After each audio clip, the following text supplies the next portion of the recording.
Hi and welcome back to Wallace House YouTube channel. Today we're bringing you a special guest, Dr. Nikki. She's here to give us some insights into some popular women's health topics and just share a bit more information on that.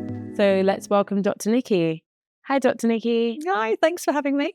Thank you for being here. So we thought we would highlight today the topics premature ovarian insufficiency and endometriosis. Yeah.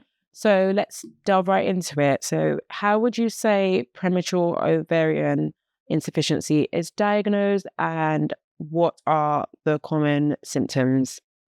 So premature ovarian insufficiency is essentially menopausal symptoms, perimenopausal symptoms before the age of 40. It's different from menopause, but the symptoms are very similar. And I think that's where a lot of the confusion can lie. The ovaries intermittently work. So sometimes you'll have months where everything's fine. And then other times you'll have months where you feel awful. So POI is essentially perimenopausal symptoms, but far too young. And it can impact anyone from the age of 13 who hasn't even started their periods right the way through to women who are in their late 30s. The first thing to look out for is the symptoms, because you have to have those in order to be able to speak to your doctor about them. So if you're getting hot flushes, if you're feeling tired all the time, if your periods suddenly stop or become really irregular when you've been regular before, or you've got a family history where somebody else has gone through menopause early, these are all little clues that there might be a problem. So when you go and speak to your doctor and you talk to them about this, I would certainly, in the first instance, ask for a blood test. Now, the blood test can be abnormal in many people with POI, sometimes not, because some months if you're feeling better, the blood test might be normal. But if we then did it again when things weren't quite so good, that's when we would start to notice there being a problem in your blood test. But the official diagnosis is before the age of 40, your period's becoming irregular or stopping for at least 4 months, and you have 2 blood tests, so 2 FSH levels, 4 to 6 weeks apart, that are around the 25 to 30 mark or above. They should be much, much lower than that. So 25 to 30 for someone under the age of 40 is really abnormal. And with POI, would you say that it can be prevented or cured? Unfortunately, it's something you're born with. It's not something that you can prevent, and you certainly can't cure it. What you can do is manage the symptoms and the consequences of lack of estrogen very early on. But unfortunately, there is no cure for POI. And if a woman was just being diagnosed with POI, what questions would you recommend her to ask her health provider or specialist to make sure that she's getting the full extent of medical advice and care when just being diagnosed with POI? Yeah, I think the first question I would ask is what the GP's credentials are in front of you.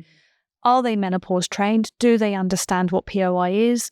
Do they understand what tests need to be done in order to make sure that you're as healthy as you possibly can be, that you're on the right treatments, and maybe even explore some of the options of what's caused it as well. Unfortunately, in 90% of the cases, we don't know what causes POI, but in that 10%, there will be a cause. So do they know how to investigate for that?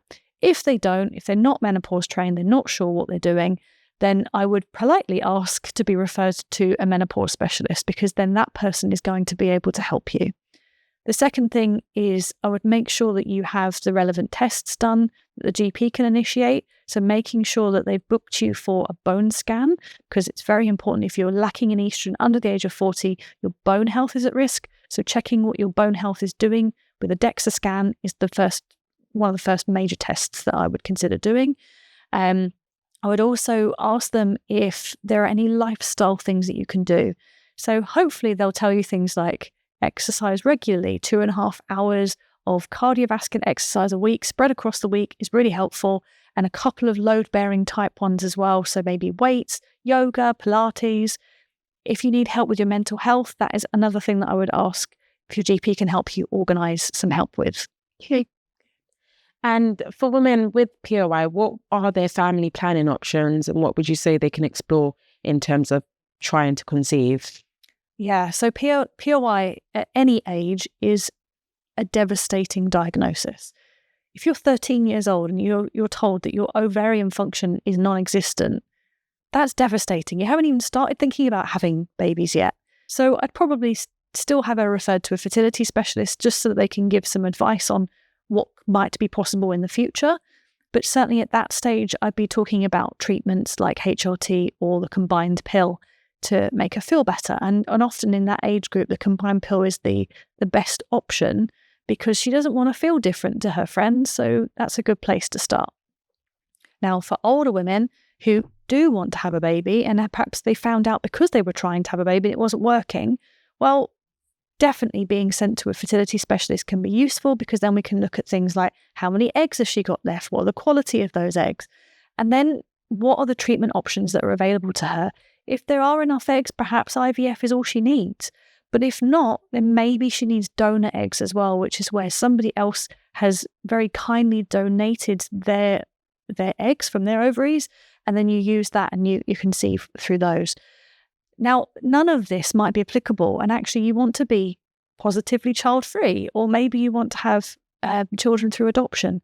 Whatever way works, but certainly involving the specialist early on is the way forward with that. And as you mentioned, hormone replacement therapy, HRT, is very commonly prescribed for women that have been diagnosed with POI. How would you say that this helps reduce long-term health issues like heart disease and osteoporosis? Yeah, it's really, really important with this diagnosis, some form of hormone replacement therapy is started. Lack of estrogen impacts the cardiovascular health, so it can increase your blood pressure, it can increase your cholesterol levels, it can increase weight gain around the tummy, and all of these are risk factors for heart attacks and strokes early on. So replacing the estrogen is helpful to prevent that from happening too soon. Likewise with your bone health. So if your estrogen levels are lacking, the balance between the cells that break the bone down and cells that build the bone up becomes abnormal. So if we give you estrogen back, it stops those cells from breaking down your bone and restores that balance. So hopefully that also restores your bone health for as long as you possibly can.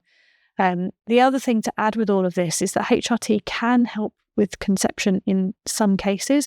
It's not guaranteed, but if you go on cyclical HRT, that can help you support your body even more to hopefully conceive naturally. And in 5 to 10% of cases, that is possible. And with the option to explore other medical treatment options apart from HRT, what would you recommend, or what are the alternative methods for treatment for dealing with or managing POI? So hormones is definitely the thing I'd start with.